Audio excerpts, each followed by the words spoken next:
Perkenalkan, nama saya Zilvi Ramawati, Pak. Saya dari Prodi Arkeologi. Sebelumnya terima kasih atas kesempatannya, Pak. Sudah semester berapa, nak? Mahasiswa baru. Izinkan aku, ya, karena saya ketua mewakili ketua yayasan, saya ketua alumni. Ini aku bayar SPP-nya sampai selesai. Ya. Terima kasih, Pak. Saya dari Luhut Timur, Pak.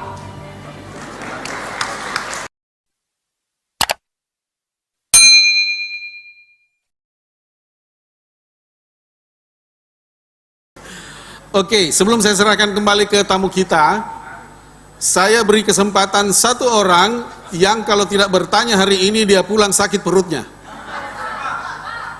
Betul, kita butuh perempuan bertanya. Oke. Silakan adik mahasiswa kita yang pakai jaket merah dan perempuan. Cek. Baik. Perkenalkan, nama saya Zilvi Ramawati, Pak. Saya dari Prodi Arkeologi. Sebelumnya terima kasih atas kesempatannya, Pak. Sebelumnya saya itu sudah pernah ketemu dengan Bapak Amran di salah satu kegiatan OSIS. Tapi di situ saya belum sempat untuk bertanya tentang pertanian karena di situ membahas tentang kewirausahaan.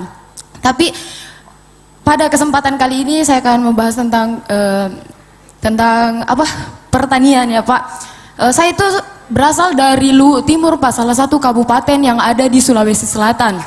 Nah, di sana itu tadi ini kan kita sedang membahas ketahanan pangan. Nah, di sana itu apa sih keluhan-keluhan dari para petani yang ada di sana? Nah, di sini saya akan sampaikan.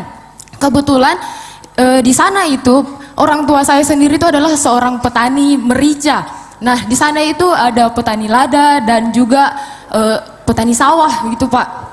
Nah, kendala-kendala yang mereka alami di sana itu yang selalu dikeluhkan sama orang tua saya juga itu salah satunya selain dari kemarau begitu, Pak, yang tadi kita bahas itu adalah masalah pupuk. Nah, di sana itu memang ada namanya pupuk subsidi. Nah, pupuk subsidi ini susah sekali pengurusannya dan kadang memang masih dimainkan sama pihak-pihak yang ada di atas. Mungkin orang tua saya mampu membeli pupuk non subsidi ini, tapi tidak untuk petani yang lain, Pak. Jadi saya di sini itu bukan ingin bertanya apa solusi untuk masyarakat yang ada di sana, Pak, tapi saya ingin langsung meminta tolong kepada Bapak supaya bisa menyelesaikan permasalahan-permasalahan yang ada di kampung saya, Pak. Terima kasih. Mungkin itu saja dari saya. Terima kasih, Pak. Saya dari Luhut Timur, Pak.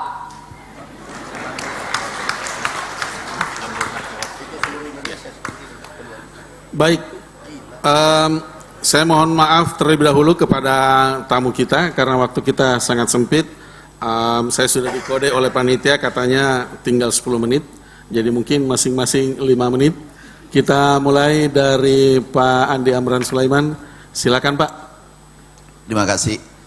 Ini menjawab maraton nih. Food estate, jagung kemarin itu kita tanam, ubi juga kita tanam. Yang salah adalah yang membuat narasi. Nah, itu yang salah. Jagungnya itu kami ingin mengecek tanaman semusim ini itu apa bisa tumbuh dengan baik. Ternyata subur luar biasa. Di sampingnya kami tanam ubi juga. Kalau jagung bisa tumbuh, ubi pasti. Jadi ini kenapa diganti singkong? Singkong jagung sama saja, tanaman itu sama, kebutuhannya sama, pupuknya sama, iklimnya mirip, kecuali pabrik gula. Nah, itu beda, iklimnya beda dengan sawit. Sawit iklim harus berada 3000 mm, kalau gula 1500. Intinya ini sama. Kemudian kontrak farming, nah, itu bagian kecil dari pertanian. Kita membangun pertanian modern, oke? Kami membangun kawasan 200.000 yang nantinya sejajar dengan Jepang. Kawasan ini sejajar dengan Jepang. Kalau mau melihat Indonesia ke depan, melihat kawasan ini 200.000 hektar di Sumatera Selatan dan Kalimantan Selatan. Kontrak farming itu bagian tahun 90 kami sudah lakukan. Itu bagian kecil, itu cabang. Program kita adalah pertanian modern, kemudian di situ ada smart farming, kemudian precision agriculture, pertanian presisi. Nah, ini digabungkan dua-dua, kemudian menghasilkan menggunakan teknologi modern sehingga menghasilkan produktivitas tinggi dan efisien. Kami akan buat kawasan nanti 200.000 hektar. Sekarang sudah anggarannya kami sudah siapkan kurang lebih 2,4 triliun. Jadi kontrak farming itu kami lakukan, bahkan menurut David itu adalah kapitalis. Contoh, kami lakukan sudah lama, masih kami bujangan tuh, kami lakukan kontrak farming. Contoh pabrik gula ada plasma kontrak dengan pabrik. Tapi kelemahannya adalah pabrik itu tidak mau tahu faktor produksi, pupuk, pestisida seperti yang dikeluhkan dari Luwu Timur tadi. Itulah kelemahannya, tidak mau tahu. Jadi pabriknya untung terus, tapi petaninya tidak diperhatikan faktor produksi. Itu kelemahannya. Nah, jadi kontrak farming itu adalah cabang, hanya cabang. Kita ambil dari atas pertanian modern, kemudian di bawah ada smart farming, kemudian precision agriculture. Itulah pertanian modern nanti ke depan. Oke. Singkong, jagung sama ya. Kayu dikemanakan? Ini yang besar adalah beritanya. Tapi kenyataan lapangan tidak besar. Itu hanya 600 hektar di sana. Itu 600 hektar. Kami kelola lahan pertanian 7,4 juta hektar. Kalau 600 hektar dibagi 7,4 juta hektar, itu hanya 0,008%. Cuma dijadikan komoditas politik. Inilah rusaknya kita, bukan ahli pertanian yang bicara pertanian. Di situ masalah besarnya. 14 triliun, percaya adindaku, itu nanti bisa menekan harga. Produksi tinggi itu hukum pasar, pasti harga turun. Dan percaya, insya Allah kami tidak akan mengecewakan Unhas. Kami sudah punya jejak 5 tahun dan dapat penghargaan berapa kali dari KPK dan diakui PBB, kemudian FAO, itu diakui Indonesia pertaniannya saat itu. Jadi insya Allah kalau ada haknya rakyat aku ambil. Kami sudah 15 tahun, kami lama miskin, pengalaman miskin lama, 36 tahun. Bisa tunjukkan foto saya waktu miskin banget? Tunjukkan aja, karena mana tahu Pak Hashim ini melihat saya bukan hari ini tiba-tiba gini, miskin banget. Coba tunjukkan yang di kos-kosan, bisa nggak? Silahkan tim Kementan. Kemudian sambil saya bahas, tinggal orang dalam, anak-anakku jangan, nah ini foto saya Pak. Kalau saya ke Jakarta tidur di masjid. Waktu saya PPL, ini waktu PPL, jadi Linda, jangan pernah mengeluh dengan keadaan. Mengeluh itu gagal. Sedikit-sedikit mengeluh pada pemerintah, sedikit-sedikit mengeluh pada pemerintah. Itu adalah calon orang gagal hidup. Mengeluh gagal. Membuat proposal, itu orang pecundang.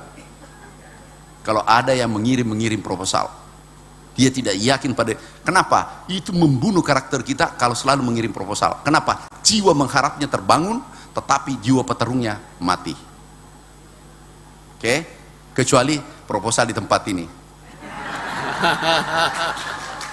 Kemudian yang terakhir, Luwu Timur. Ini Mbak siapa? Petani lada kami bawa kemarin. Setiawati, Mbak, merica yang ada di sana aku yang bawa dulu. Kenapa? Kami bangun Indonesia berdasarkan keunggulan comparative advantages. Jadi di sana cocok merica lada. Kemudian Aceh kopi. Kemudian Kalimantan, NTB, NTT itu sapi. Kalimantan juga demikian. Karena biayanya murah. Kalau berdasarkan iklim setempat. Kelirunya dulu bagi Roto anggaran. Kalau kami tegas, ini harus sapi, ini harus jagung. Jawa Timur, Sulsel, jagung. Ya, sudah semester berapa nak? Mahasiswa baru. Izinkan aku, ya, karena saya ketua mewakili ketua yayasan, saya ketua alumni. Ini aku bayar SPP-nya sampai selesai. Ya.